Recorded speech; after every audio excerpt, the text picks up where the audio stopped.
Vous tous, ça va, vous m'entendez? Je suis content d'être avec vous, encore une fois. C'est la deuxième année consécutive que je suis ici. Je vois déjà des grands sourires. Je sais pourquoi vous souriez. Ce n'est pas parce que vous êtes heureux et débordant de bonheur, c'est parce que vous entendez mon accent québécois. Vous savez, pour un Québécois, il faut être costaud pour venir en France et voir toujours les gens réagir à notre accent. Okay? Est-ce que vous savez pourquoi on a un accent au Québec? Est-ce que vous voulez le savoir? C'est un peu à cause de vous, d'ailleurs. On a des expressions un peu normandes, des expressions un peu des Bretons. On est un petit peu mélangés parce que vous êtes arrivés un peu de partout il y a quelques centaines d'années. Mais surtout, on est 5 millions et demi de francophones et nous sommes entourés de 350 millions d'anglophones. Donc, nous sommes le village d'Astérix en Amérique qui résistons contre l'envahisseur anglo-saxon. Ça va? OK? Ça va pour la mise au point? Je suis content d'être avec vous encore une fois et particulièrement d'aborder ce thème du bonheur. C'est un thème qui est chaud à mon cœur parce que il y a quelques années, j'ai écrit un livre, j'en ai quelques exemplaires qui s'intitule « Marcher sur le chemin du bonheur ». Et à chaque fois que la notion de bonheur ressort dans une conversation, les gens disent pourquoi le bonheur? Pourquoi le bonheur? Ben parce que le bonheur est important, parce que aussi lorsqu'on jette un regard dans le Nouveau Testament, dans les Évangiles, il est fascinant de découvrir que l'une des premières grandes conférences que Jésus a données publiquement sur la planète portait en grande partie sur le bonheur.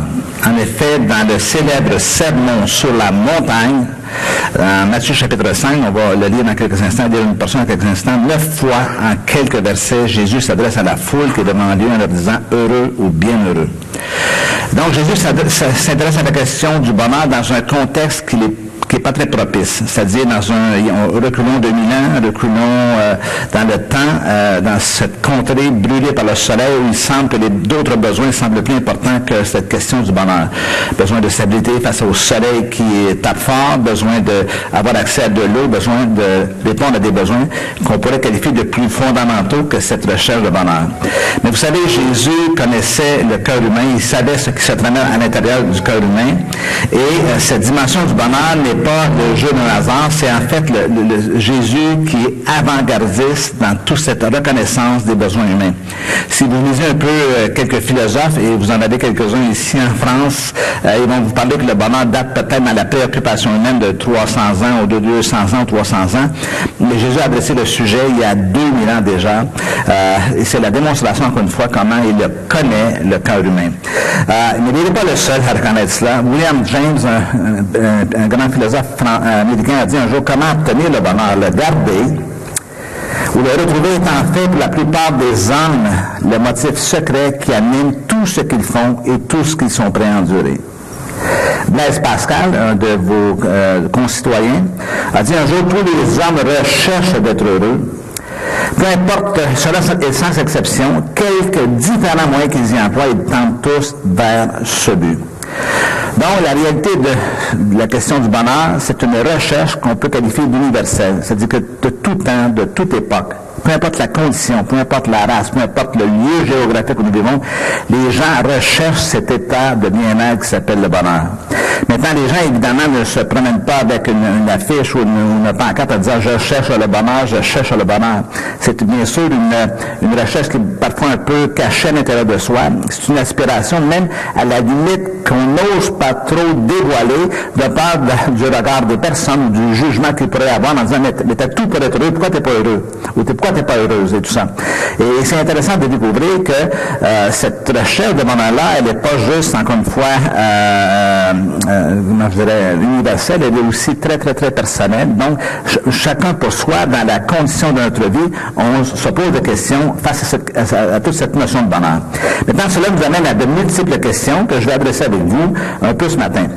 Est-ce réaliste, cette question du bonheur, dans un monde où prévaut la pauvreté, les injustices, les inégalités, tout cela?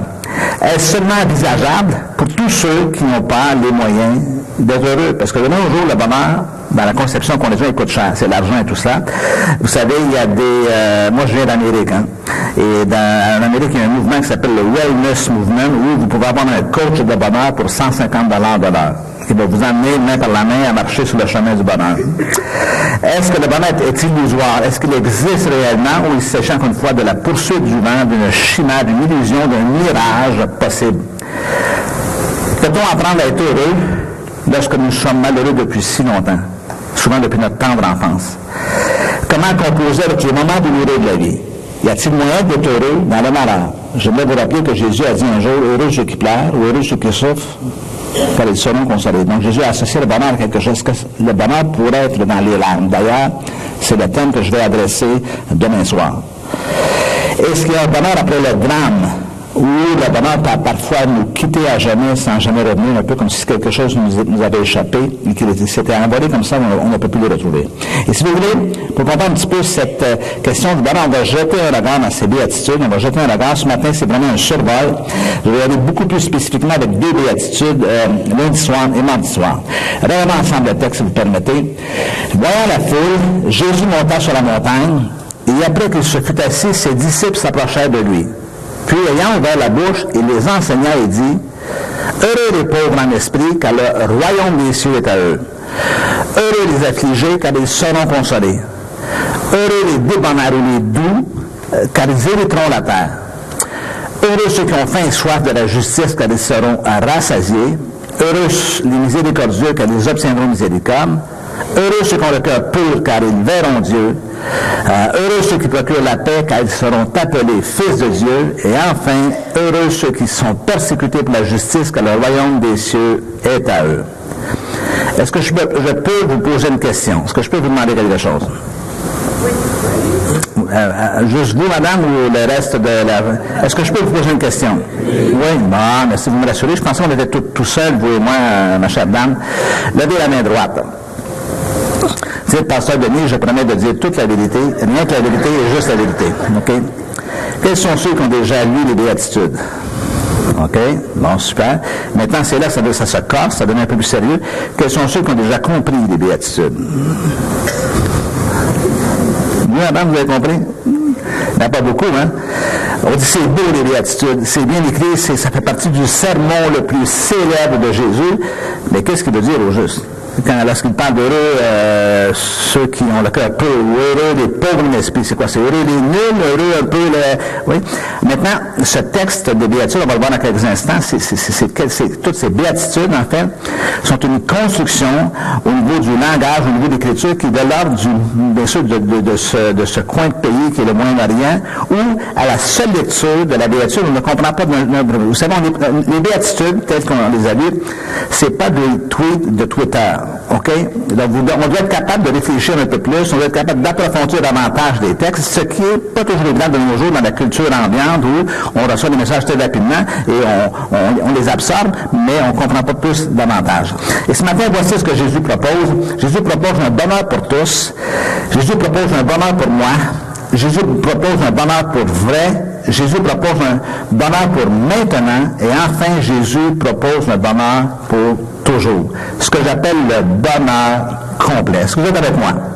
On va commencer par le premier point, bien sûr, un bonheur pour tous. Le texte nous dit que Jésus parcourait toute la Galilée, enseignant dans les synagogues, prêchant la bonne nouvelle du royaume, et un peu plus, ça dit que sa renommée se répandait dans toute la Syrie, une grande foule le suivit de la Galilée, de la Décapole, de Jérusalem, de la Judée et d'au-delà du Jourdain. Et là, le texte débute en disant « voyant la foule ». Vous savez, l'essence un peu de ma vie, moi, c'est bien sûr, de chercher des réponses, mais surtout de poser des questions et de m'interroger sur plein de choses. Alors, lorsque j'ai lu ce texte-là, voyant la foule, Jésus dit « voit la foule », je me suis dit « mais qu'est-ce que Jésus a vu dans la foule ?» Parce que, écoutez, il y a une foule ici ce matin, et je regarde, je vois des gens, je vois des visages, je vois plein de choses, mais je vois tout et je vois rien à la limite, parce que pour vraiment comprendre ce que vous êtes et qui vous êtes, il faudrait que je passe du temps avec chacun d'entre vous. Mais bien sûr, on sait, et on remarque quand on voyage et quand on prêche à gauche et à droite, et même les artistes le savent, c'est qu'une foule, ça a une personnalité. La foule d'ici, c'est pas la même foule que de d'autres secteurs de Paris, c'est pas la même foule que le sud de la France, c'est pas la même foule que Montréal. Il y a des caractéristiques. Peu importe les gens qui sont dans la foule, c'est comme si cette foule devient une seule et unique personne, okay, avec un besoin qui est partagé, qui fait en sorte que lorsque Jésus va adresser la question du bonheur dans la foule, il sait qu'il adresse un bonheur qui est commun à tous les gens qui le suivent. Maintenant, il y a une foule qui est là, et qui, bien sûr, on le voit au travers des évangiles, a suivi Jésus, cherchant des réponses à leurs questions, cherchant des réponses parfois à leurs besoins, une guérison, un rétablissement.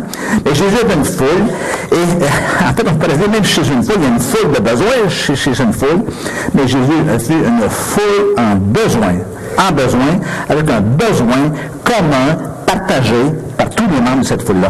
Une multitude de gens très différents, mais avec quelque chose en commun. Maintenant, regardez-moi ici un instant. Ce qui est fascinant avec les êtres humains, c'est que plus nous sommes loin les uns des autres, plus nous sommes différents. Plus nous restons en superficie dans nos relations, plus nous sommes différents. Mais plus nous nous approchons les uns des autres, et plus nous ouvrons nos cœurs, plus nous découvrons que nous sommes tous pareils. Pas dans l'apparence extérieure, bien sûr, mais dans ce qui se passe au plus profond de nous-mêmes. Ce qu'on appelle, encore une fois, un besoin universel, c'est quelque chose qui est à l'intérieur de nous, qui est partagé par l'ensemble de l'humanité. Et donc, il y a différents besoins qui sont comme ça. Plus je reste en superficie, plus on est différent, mais plus je creuse et j'approfondis les choses dans le cœur humain, plus je découvre qu'on a tous les mêmes questions. On a tous les mêmes recherches, les mêmes quêtes. On a tous besoin de cet amour. L'amour est un des besoins universels. Tous les gens ont besoin d'être amour, même s'ils ne l'expriment pas, même si parfois ils se cachent, même parfois s'ils ne veulent pas le reconnaître, il y a cette poussée intérieure, cette recherche, cette quête d'avoir une réponse satisfaisante à ce besoin. Et c'est la même chose pour la question du bonheur. Est-ce que vous êtes avec moi ce matin? Donc Jésus s'approche de cette foule-là, il la voit et tout cela, et ça nous amène encore une fois, à comprendre cette quête du bonheur. Parce que, en fait, qu'est-ce qu'une quête? Une quête, c'est une recherche de quelque chose, mais en fait, nous partons à la recherche de quelque chose qui nous manque. Vous êtes d'accord avec moi? Vous avez un objet, ça peut être vos clés, ça peut être votre téléphone, c'est très, très contemporain. Et là, vous dites, t'as vu mon téléphone, t'as vu la clé?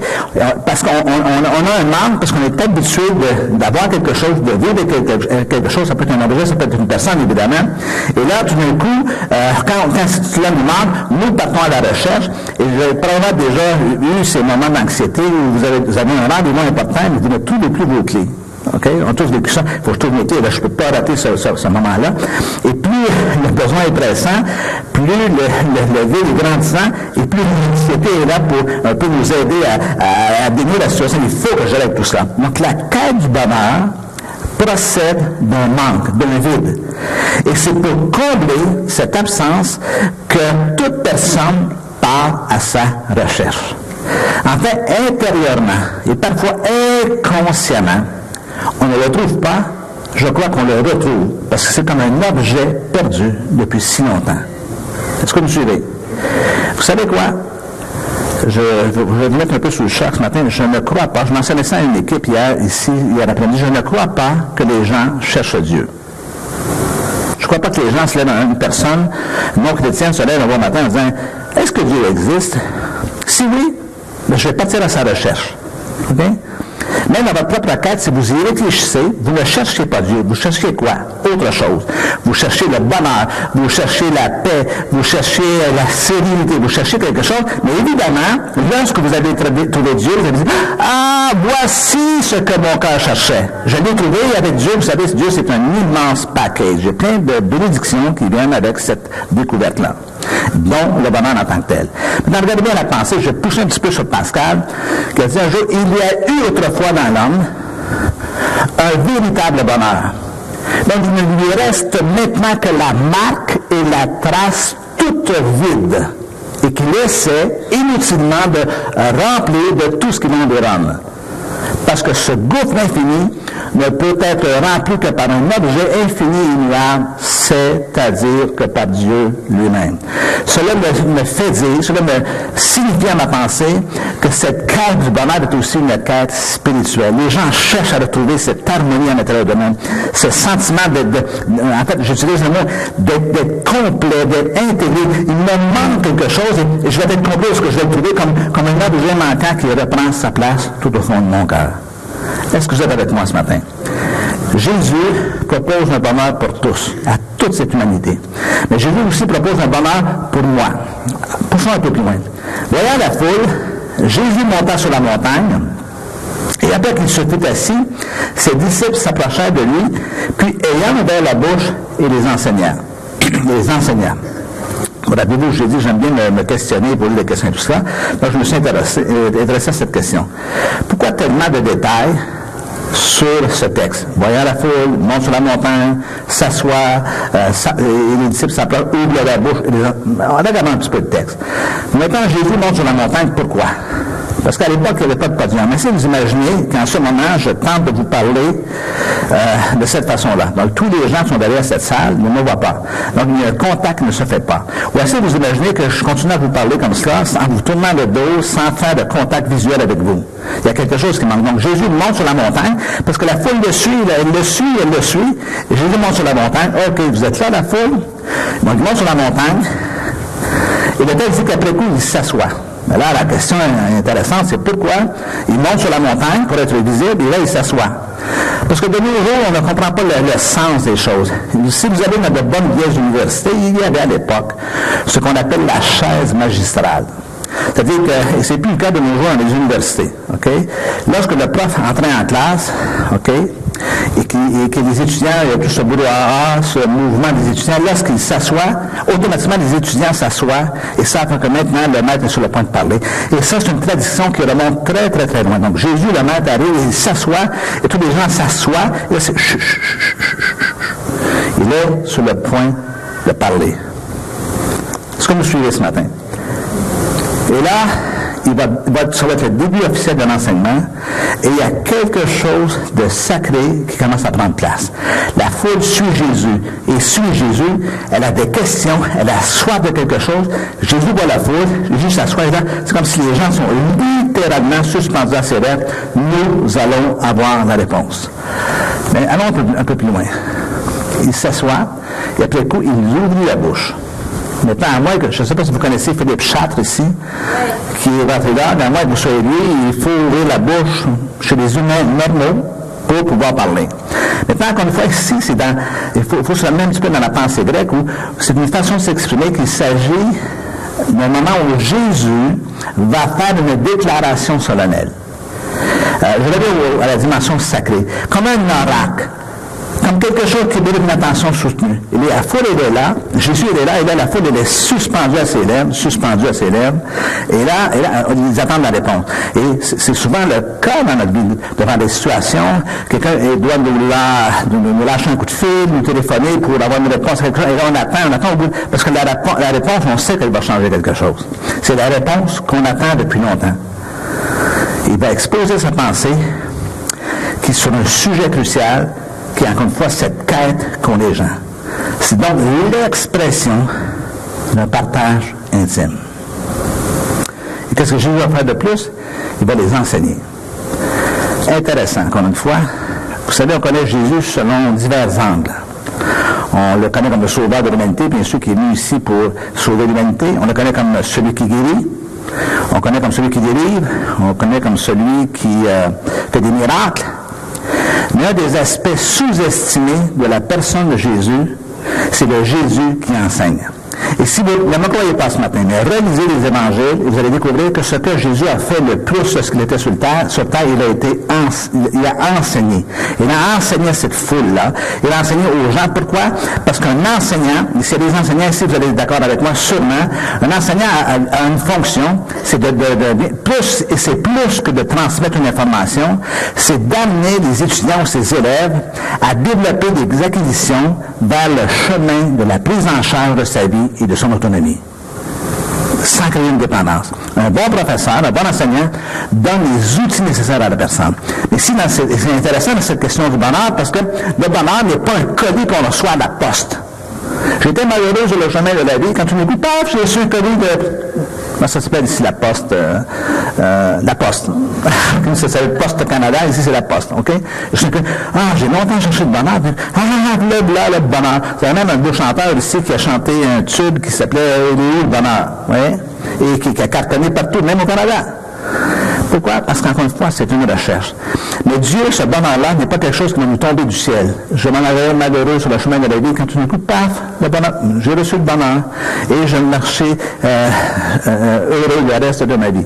Vous le savez pour vous-même, vous le savez pour votre propre condition, que cela n'est jamais aussi simple. Voilà pourquoi Jésus doit avoir montré le chemin. Maintenant, ce bonheur, il est pour tous, ce bonheur, il est pour moi. Cette foule, bien sûr, qui est devant lui ce jour-là, a différents besoins.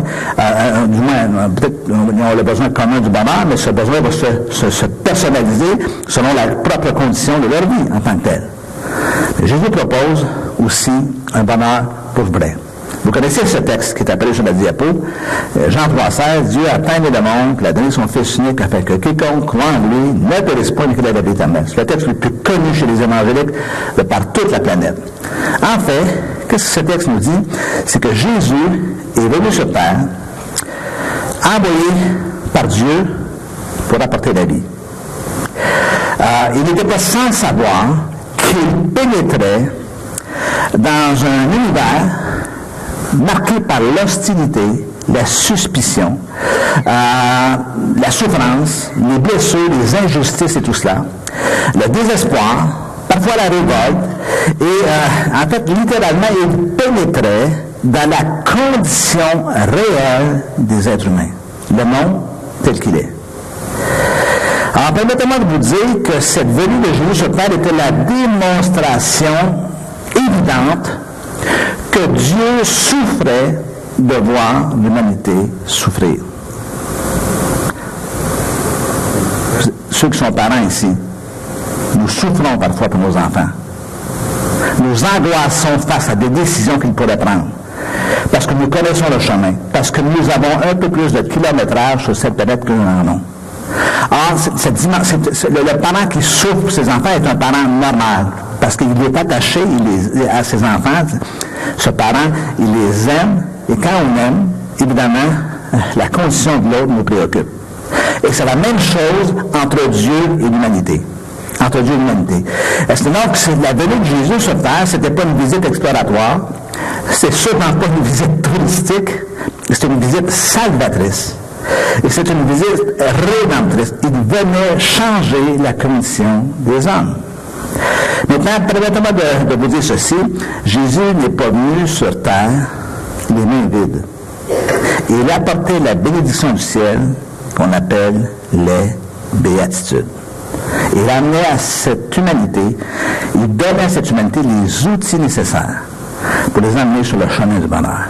Parce qu'il savait que seuls nous n'y parviendrons pas.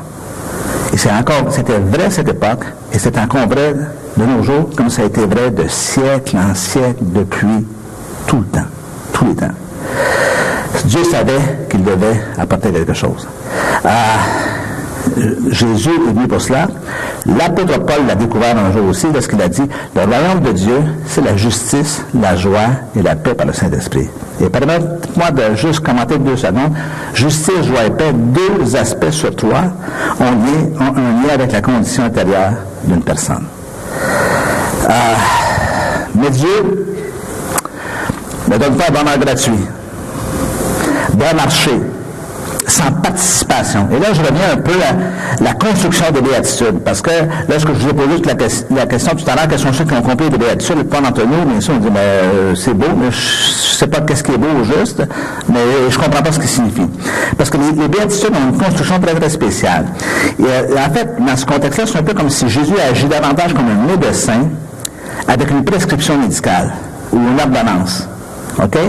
Et, par exemple, vous avez remarqué que chacune des 8 béatitudes procède du même principe. Elle présente une disposition à remplir et un résultat à obtenir. Heureux ceux qui ont leur cœur pur, car. Heureux les pauvres en esprit, car. Heureux ceux qui pleurent, car. Donc, voyez-vous, il y a quelque chose qui peut être obtenu, mais dans une certaine condition. Et peut-être ça va vous parler un peu de particulier, parce que dans notre culture évangélique, on est habitué de ne rien faire pour tout avoir. Mais c'est un faux concept. C'est vrai pour le salut, puis même encore. Je ne crois pas que le salut a été si simple que cela. Nous avons dû reconnaître notre besoin. Nous avons dû reconnaître que Jésus était mort sur la croix. Nous avons dû nous repentir. Donc, on a fait quelque chose quand même, minimalement. Tu es d'accord avec moi? Donc, c'est aussi, les béatitudes, un état à atteindre pour avoir l'effet qui peut en découler. Donc, pour découvrir le chemin du bonheur, il faut donc comprendre l'état et la condition recherchée pour obtenir le résultat tant attendu. Est-ce que je peux vous dire une vérité douloureuse? Certaines personnes ne connaîtront jamais le bonheur. Pourquoi? Parce qu'ils ne veulent pas changer, parce qu'ils ne veulent pas atteindre un certain état désiré. Est-ce que vous me suivez? Que pour avoir tout cela, il faut pouvoir faire des ajustements dans notre vie. Et c'est là que la révélation se manifeste concernant les béatitudes. Okay? Est-ce que je peux vous poser une question ce matin, encore une fois? Justement, avec votre permission. Si vous ne voulez pas, moi je continue. Hein? J'aime ça que vous insistez un peu parce que je veux vous voir réagir et bouger un tout petit peu. Je peux vous poser une question ce matin? Oui. Bon. Quels sont ceux qui croient ici que Jésus peut changer une vie? Amen. OK, super. Je vous ai vu dégainer, laissez-moi vous rendre un peu plus inconfortable encore une fois. Moi, je pense différemment que vous. Je ne crois pas que Jésus change des vies. Et là, Alain, il est là, il penche la tête, il dit, mais il s'en va où, le frère du Canada? OK. Je ne crois pas que Jésus change des vies. Je crois que Jésus change des personnes. Et quand la personne se met à changer, qu'est-ce qui se passe? Sa vie commence à changer. Je dis, pasteur Denis, c'est la même chose. Non, ce n'est pas la même chose.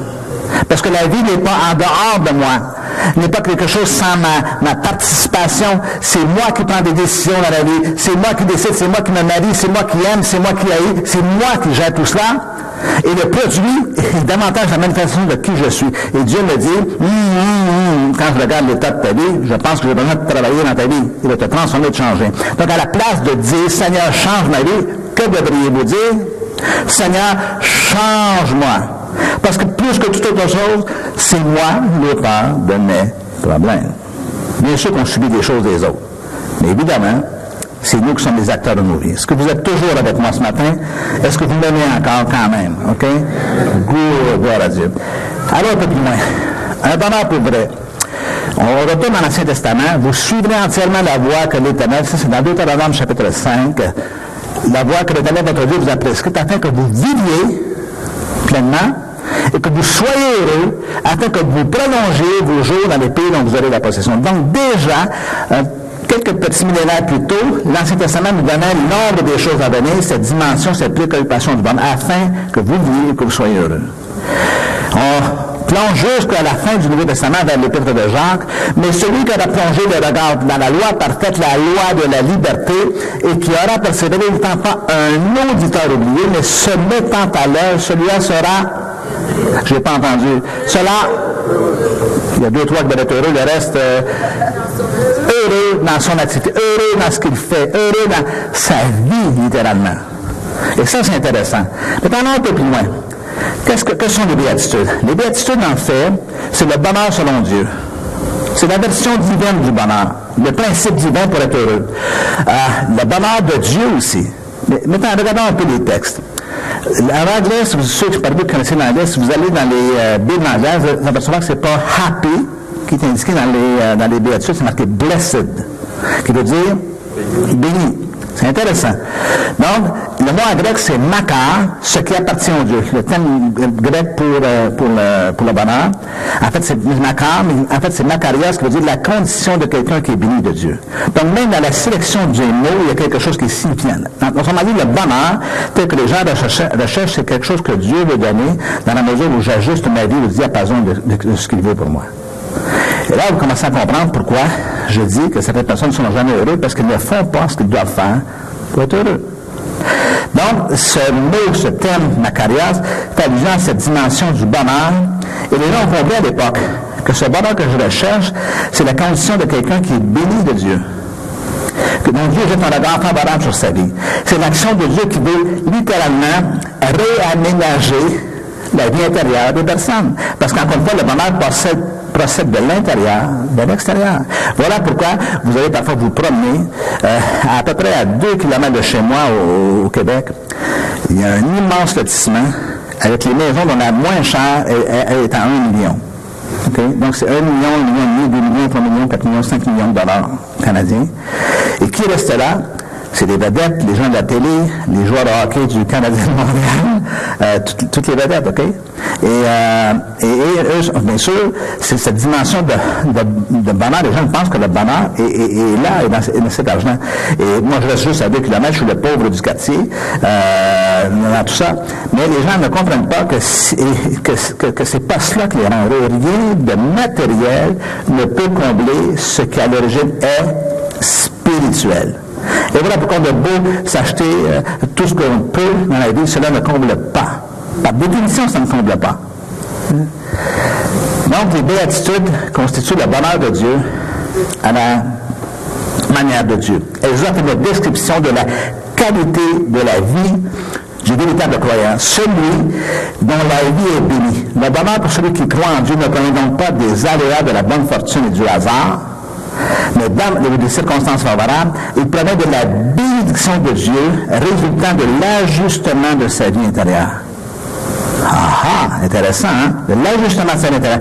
Lorsqu'une personne ne vit pas ce bonheur que Dieu lui offre, elle doit chercher et rechercher ce qui en elle empêche la pleine manifestation de cette bénédiction. Qu'est-ce qui ne marche pas avec moi? Vous savez, parfois, moi, j'appelle ça la jauge de bonheur. Quand ça fait quelques jours, je suis à la maison, un peu taciturne, un peu maussade et tout cela, je prends la jauge du bonheur et j'interroge mon cœur. Qu'est-ce qui ne marche pas avec moi, là? Qu'est-ce qui se passe? Parfois, ça peut être un excès de fatigue. Parfois, ça peut être un conflit qui est non résolu. Parfois.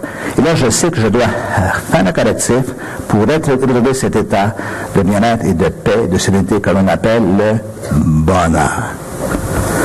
Allons un peu plus loin, si vous voulez. Le chemin du bonheur passe par la simplicité. Heureux les pauvres en esprit, que le royaume des cieux est à eux. Le chemin du bonheur passe par la souffrance. Et effectivement, vous connaissez l'expression anglaise « no pain ». Ouais, vous parlez anglais ici. Heureux les affligés, car ils seront consolés.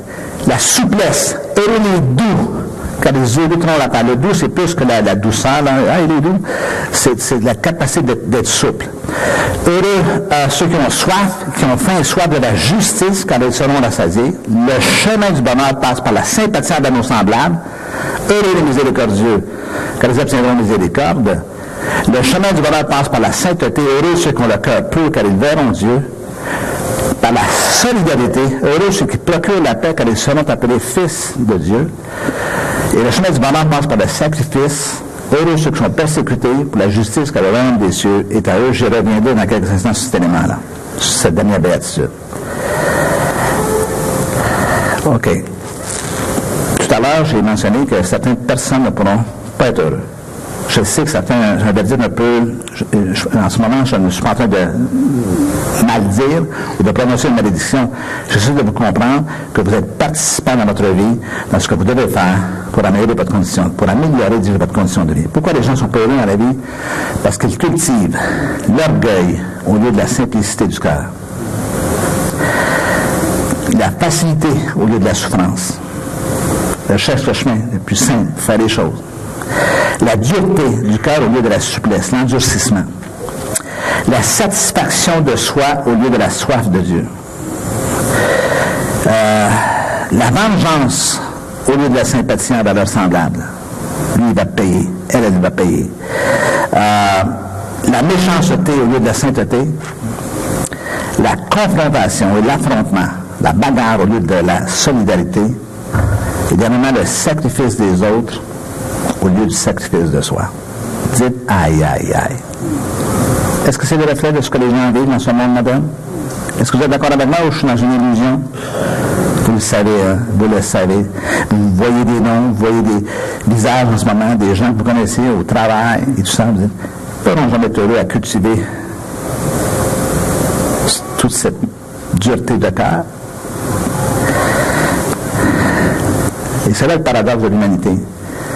Allez, laissez-moi aller un peu plus loin. Jésus a proposé un bonheur pour toujours aussi.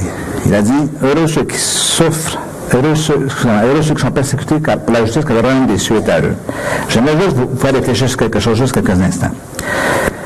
Si je vous pose la question, quels sont ceux qui voudraient être persécutés? Personne ne lève la main, évidemment. On n'a pas le goût de souffrir pour souffrir, d'être persécuté. Maintenant, à quoi cela fait allusion? Laissez-moi vous amener à réfléchir un petit peu sur cette dimension-là. Parce que j'ai utilisé la notion d'un peu de sacrifice. Je dis, le chemin du bonheur passe par le sacrifice. Donc, laissez-moi m'approcher un peu de vous. Réfléchissez un peu à votre propre vie et à cette réalité. On raconte l'histoire d'un jour que le grand violoniste Itzhak Perlman, ceux qui sont férus de musique, vous connaissez Itzhak Perlman, je pense que c'est lui qui jouait aussi dans la liste de Schindler. Il faisait un concert pour les associations caritatives et charitables de, je crois que c'était Vienne en Autriche. Et le clou du spectacle après son concert prestigieux et tout cela, en fait, il y avait le concert qui prenait place dans une grande, bien sûr, dans un amphithéâtre, et il y avait une grande salle où il y avait un repas, évidemment, et les gens, pour aller vers la salle où se tenait le banquet, devaient passer par un couloir, et lui se tenait en plein centre du couloir, et il serrait la main aux gens, et écoutait les gens leur parler. C'était un peu le clou. Vous allez pouvoir lui parler, vous allez pouvoir passer devant lui, tout cela.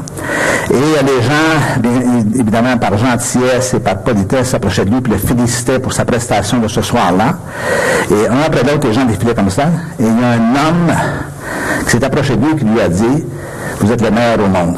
Puis vous savez, les grands artistes, ils sont pas, leur ego n'est pas si important, c'est leur art qui est important. C'est la prestation, c'est le livrer l'excellence et la perfection dans le jeu de l'instrument et tout cela. Donc, Perlman est un peu mal à l'aise au travers de tout cela. Et le gars insiste, puis à la fin, le gars lui dit, vous savez, je donnerai ma vie pour jouer comme vous. Wow! Vous savez ce que Perlman lui a répondu? Eh bien, c'est ce que j'ai fait. J'ai donné ma vie pour jouer comme cela. Maintenant, réfléchissez bien à la question. Donner sa vie. La véritable question dans la vie n'est pas de donner sa vie ou de ne pas la donner. Nous donnons toujours notre vie pour quelque chose. La véritable question, c'est pourquoi je donne ma vie? À quoi je m'investis? La question de la vie n'est jamais sacrifice ou pas. C'est savoir ce que nous sacrifions et pourquoi nous sacrifions, parce que nous sacrifions toujours notre vie pour quelque chose. Est-ce que vous êtes avec moi ce matin? Les premiers disciples, lorsqu'ils ont sacrifié leur vie, c'est pas par masochisme, c'est pas parce qu'ils voulaient souffrir, et c'est même pas parce qu'ils voulaient aller au ciel un peu plus rapidement que le reste du peuple. C'est parce qu'ils ne voulaient pas perdre ce qu'ils avaient eu, entre ce qu'ils avaient connu. OK? Ce qu'ils avaient expérimenté pleinement, parce qu'ils avaient expérimenté quelque chose. Bien sûr qu'ils avaient rencontré Jésus. Ils n'avaient tellement pas peur que leur vie ne leur préoccupait pas. Et ils étaient prêts à mourir pour ne pas renier ce qu'ils avaient reçu. Est-ce que vous voyez? Là, on n'est pas dans l'expérience superficielle. On est dans l'expérience profonde de gens dont les vies ont été transformées, qui ont rencontré Jésus. Là. Et c'est ça le sens du sacrifice. Et ce matin, je vais vous emmener, en conclusion de ce message, simplement à réfléchir à votre vie. Est-ce que vous avez déjà réalisé que nous n'avons qu'une seule vie? Une seule. Une seule. Pas deux, pas trois, une. Et je vous dis ce matin qu'une, ça suffit si on fait ce qu'on a à faire. Et je vais d'avancer une nouvelle un peu moins confortable, mais juste pour vous amener à prendre conscience. Est-ce que vous savez que vous et moi, nous avons une date de péremption? Qu'un jour, ça va se terminer. Et je ne sais pas quand. Et je ne veux pas le savoir. Pour le moment. Parce que j'ai une vie à vivre. C'est cette vie que Dieu a pour moi. Et dans cette vie que Dieu me donne, il y a un bonus qui s'appelle le bonheur. Est-ce que vous êtes avec moi ce matin? Je sais à cause de ma profession, je sais à cause de toutes ces années ministères, que la grande majorité des gens ne sont pas heureux. Je mentionnais au pasteur hier que quand j'étais petit, j'étais un gamin malheureux. Bien que j'ai une famille bien, ma mère est une mère exceptionnelle, il y avait quelque chose en moi de triste. Le fond de mon cœur était un soir gris et pluvieux. Mais un jour, j'ai rencontré Jésus, à 20 ans. Et tout a commencé à changer. Pas de façon magique. J'ai commencé à marcher sur un chemin, le chemin d'un bonheur. Et laissez-moi vous dire ce matin que le bonheur n'est pas une destination. Le bonheur est d'être en chemin, tout au long du chemin de notre vie. Mais bien sûr, nous devrons négocier certains virages, nous devrons prendre certaines décisions. Mais si nous sommes conscients de cela, mais nous savons que nous pourrons y avoir accès. Je conclue avec un dernier texte. Avant le dernier texte, c'est-à-dire, Paul a dit, c'est dans cette vie seulement que nous espérons en Christ, nous sommes le plus malheureux des hommes. Lorsque j'ai étudié sur cette question du bonheur, j'ai été frappé, percuté un peu par la réflexion de beaucoup de philosophes qui disent que, par exemple, le ciel, pour les chrétiens, c'est une espèce d'effet sédatif ou anesthésique. C'est-à-dire, vous êtes tellement malheureux sur Terre qu'on va vous créer une espèce d'aspiration future qui va alléger un peu vos fardeaux sur Terre sans jamais les corriger. Okay? Et quand je lisais ça, je disais, c'est pas vrai. C'est pas vrai. Premièrement, Dieu s'intéresse à un bonheur pour ici et maintenant. Il s'intéresse à ma condition ici sur Terre. Le plan de Dieu pour ma vie n'est pas seulement dans l'au-delà, mais il est aussi ici et maintenant. Mais le bonheur complet de Dieu, c'est aussi un bonheur pour toujours. Parce que celui qui garde son espérance seulement dans ce monde, il nous manque quelque chose. Mais nous savons. Est-ce que je viens de vous dire que le bonheur n'était pas une destination? J'ai raison, mais laissez-moi me contester moi-même. Même si le bonheur est en cours de route, la destination est importante. Okay? Vous savez, vous recevez un coup de fil de votre médecin qui vous dit « Viens me voir dans mon cabinet ». On a passé des tests et j'ai besoin de te parler. Vous savez que si le médecin vous demande de venir au cabinet, c'est parce que ce n'est pas une bonne nouvelle. Alors, vous allez sauter dans votre voiture, vous allez conduire, okay, et ce chemin-là, je vous annonce, va probablement être le chemin le plus long de votre vie, parce que vous savez qu'au bout, à la destination, il y a quelque chose qui se passe. Et sur le notre téléphone, c'est, comment ça s'appelle la loterie? Ça s'appelle la Française des Jeux. On aimerait vous convoquer, s'il vous plaît, à nos bureaux, à nos quartiers généraux, à notre siège social. On a une nouvelle pour vous. C'est quoi? Venez, vous êtes d'accord avec moi que le chemin, il gagne 20 millions d'euros. OK? Vous voyez que la destination est importante. Donc, évidemment, la vie que nous vivons, vous et moi, je ne fais pas exception, je n'ai pas une divinité dans la vie, mais je sais que mon espérance n'est pas seulement ici, elle est aussi dans l'au-delà. Là, je termine. Celui qui réfléchit sur les choses trouve le bonheur, et celui qui se confie à l'Éternel est heureux. Il y a deux éléments. À la fois ma confiance, la foi que je place en Dieu, mon adhésion à lui, mais aussi ma réflexion. Celui qui réfléchit sur les choses trouve le bonheur. Je veux vous, ce matin, en conclusion de ce message, vous encourager à réfléchir, okay, à votre vie. Soupesez votre vie. Questionnez votre vie. Vos relations. Comment vous vous comportez. Comment vous traitez les gens autour de vous. Vous ne pouvez pas mépriser les gens et être heureux. Vous ne pouvez pas cultiver, je l'ai mentionné tout à l'heure, le ressentiment de votre cœur et avoir un bon sentiment de bonheur. Est-ce que je peux vous demander de vous lever, s'il vous plaît, et de pencher la tête? Je veux terminer avec une prière. Je ne sais pas si les musiciens veulent s'avancer.